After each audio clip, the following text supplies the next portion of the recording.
the Supreme Court of the Philippines, here's the latest. In a historic first, 5 sitting justices of the Supreme Court visited the island province of Sulu to formally mark the start of the construction of its Hall of Justice.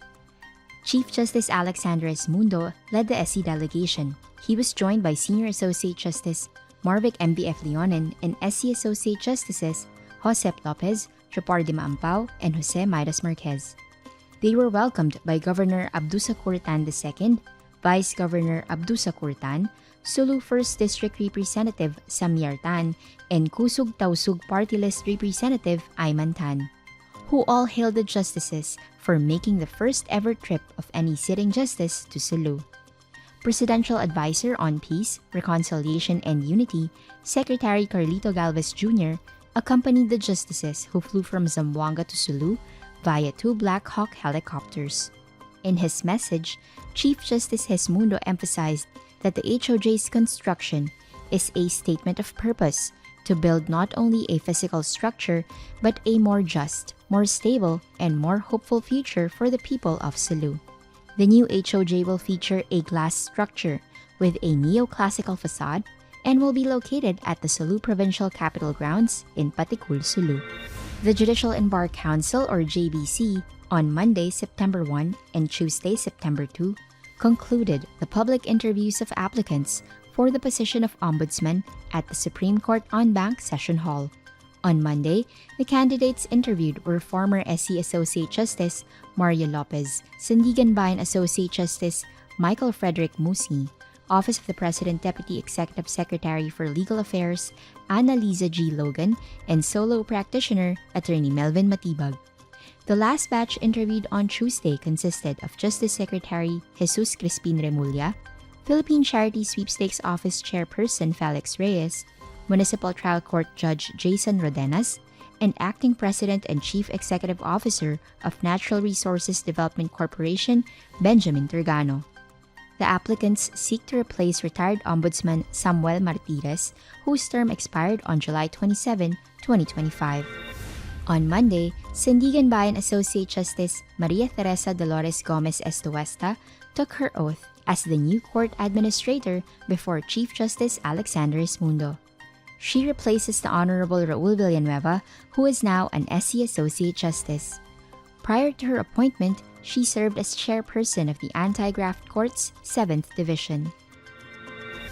Meanwhile, on Tuesday, His Excellency Mark Ines Brown, newly appointed Ambassador of the Commonwealth of Australia to the Philippines, paid a courtesy call on Chief Justice Alexander Gesmundo and the SC Associate Justices at the SC en banc Session Hall.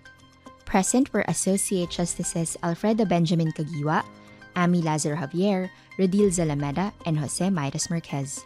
Chief Justice Gesmundo discussed the projects under the Strategic Plan for Judicial Innovations 2022 to 2027, or SPJI, supported by the Australian government through various development partners such as the Fair Justice Program and the SC's current partnerships with the Australian judiciary.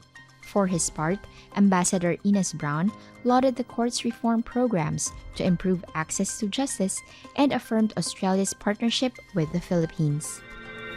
Meanwhile, the Office of the 2025 Bar Examinations Chairperson, SC Associate Justice Amy Lazaro Javier, advises the public on road closures ahead of the 2025 bar examinations to be held on September 7, 10, and 14, 2025.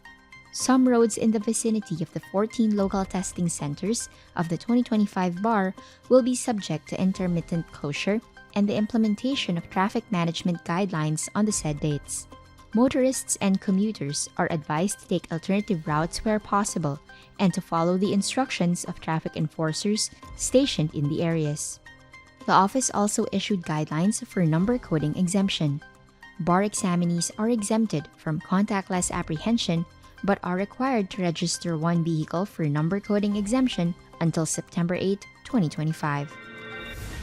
On September 1, 2025, the Free Legal Assistance Group, or FLAG, presented Chief Justice Gesmundo a copy of the book Frontliners for Human Rights, Flag of the People at 50 at the SC Compound in Manila. Attorney Theodore Te, FLAG Interim Chairperson, led the presentation.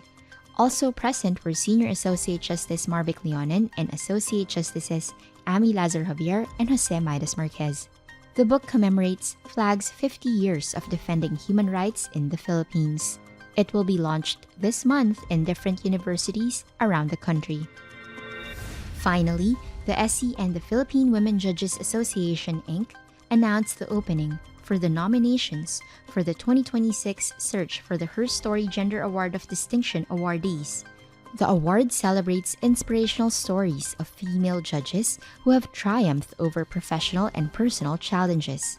Submission period is until November 30, 2025. You are now up to date with the Philippine Supreme Court. I am Diffit Indidable Tran, Supreme Court Information Officer.